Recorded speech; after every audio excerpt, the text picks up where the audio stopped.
नमस्कार विद्यार्थी मित्रांनो, मी राऊत सर, संस्थापक व संचालक युनिक अकॅडमी स्पर्धा परीक्षा मार्गदर्शन केंद्र यवतमाळ।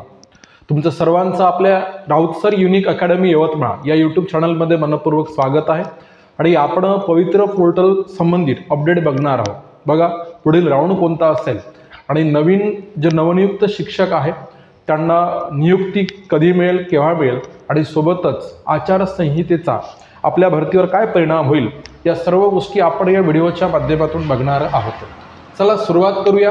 तत्पूर्वी तुम्हाला एक गोष्ट सांगू इच्छितो, जर का तुम्ही आपल्या चॅनलवर नवे असाल तर चॅनलला सबस्क्राईब करा, घंटीचं बटन दाबा, ऑलवर सेट करा आणि व्हिडिओला शेअर नक्की करा।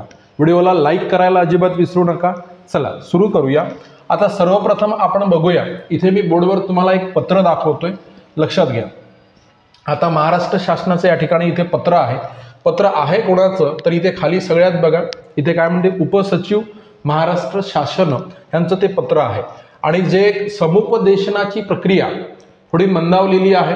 काही जिल्ह्यांचं समुपदेशन झालेलं आहे, बऱ्याच शिक्षकांचं समुपदेशन झालेलं आहे आणि ते शिक्षक शाळेवर सुद्धा गेलेले आहे।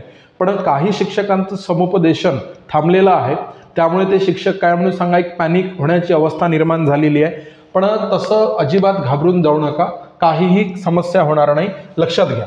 तर इथे जे काही उपसचिव महाराष्ट्र शासन यांचं हे पत्र आहे, तर हे आपण जर बघतो म्हटलं तर कालच्या तारखेतलं पत्र आहे 11/3/2024 आणि याच्यामध्ये लिहिलेलं आहे की काय म्हणत आहे विषय बघा या पत्राचा, शिक्षक अभियोग्यता व बुद्धिमत्ता चाचणी परीक्षेच्या आधारे जिल्हा परिषद अंतर्गत करावयाच्या भरतीपूर्वी बदली प्रक्रिया राबवण्याबाबत। हा इथे महत्त्वाचा मुद्दा आहे, समजून घ्या।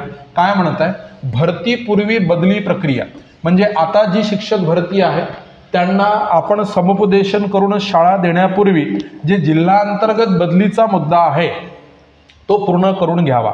मग आता लक्षात घ्या, आपल्या महाराष्ट्रातील काही जिल्ह्यामध्ये एक दूरदृष्टी ठेवून बऱ्याच जिल्हा परिषदांनी म्हणजे आधीच शिक्षकांचं काय सांगा समायोजन केलेलं होतं, लक्षात घ्या। म्हणजे बदली प्रक्रिया राबवलेली होती, तर तिथल्या लोकांना म्हणजे नियुक्त्या सुद्धा मिळाल्या आणि शिक्षकांचं सर्व समुपदेशन झालं। ज्या ज्या ठिकाणी ही भरतीपूर्वी बदली प्रक्रिया आणखी शिल्लक आहे, आणखी बाकी आहे, त्या ठिकाणी शिक्षकांचं समायोजन होणं बाकी आहे।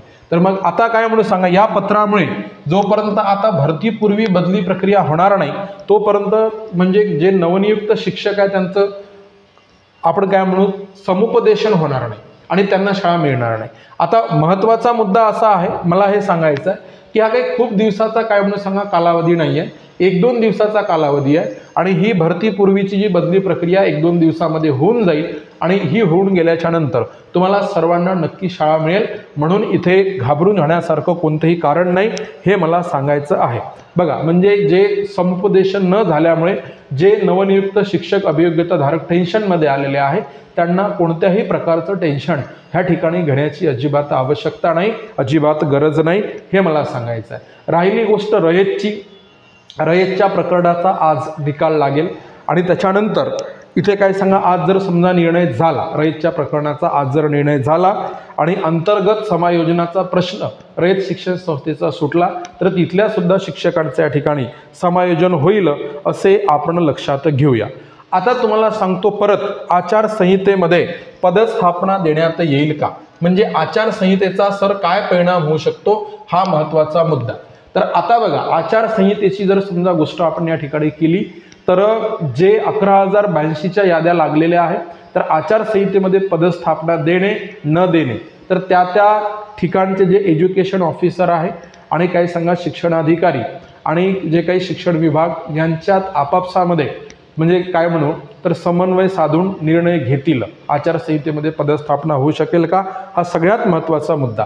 आणि आता तुम्हाला सांगतो, पुढे जर आपण जर बघतो म्हटलं तर गोष्ट येईल काय म्हणून सांगा, नेक्स्ट राऊंड कोणता, महत्त्वाचा मुद्दा, नेक्स्ट राऊंड कोणता। आता आचारसंहितेची गोष्ट करत असताना जनरली आता 14 तारखेपासून आचारसंहिता वगैरे काय म्हणून सांगा लागणार होती, हे सर्व तुम्हाला माहिती आहे। पण त्याच्यात एक महत्त्वाची गोष्ट अशी घडली की आपल्या निवडणूक आयोगाचे अध्यक्ष अरुण गोयल यांनी राजीनामा दिलेला आहे आणि त्याच्यामुळे असा चान्स बनत आहे की आपल्याला काय म्हणू 1-2 दिवसाची काय म्हणून सांगता येणार नाही, म्हणजे वेळ मिळू शकतो 1-2 दिवसाचा किंवा मिळू शकणारही नाही, पण एक तर अशी आशा करूया की 1-2 दिवसाचा आपल्याला काय सांगा वेळ मिळेल आणि तो वेळ आपली यादी लागण्यास शिक्षक भरतीच्या दृष्टिकोनातून म्हणजे दुसरा कोणताही राऊंड होऊ द्या, आता राऊंड कोणता होईल ते तर मी पुढे सांगणारच आहोत, पण दुसरा कोणताही राऊंड होऊ द्या त्याच्यासाठी तो वेळ आपल्यासाठी अमूल्य असा ठरणार आहे. आपण होप्स करूया, आशा ठेवूया की काय म्हणून सांगा की आपल्याला वेळ मिळेल आणि काय म्हणून सांगा दुसरा राऊंड लागेल.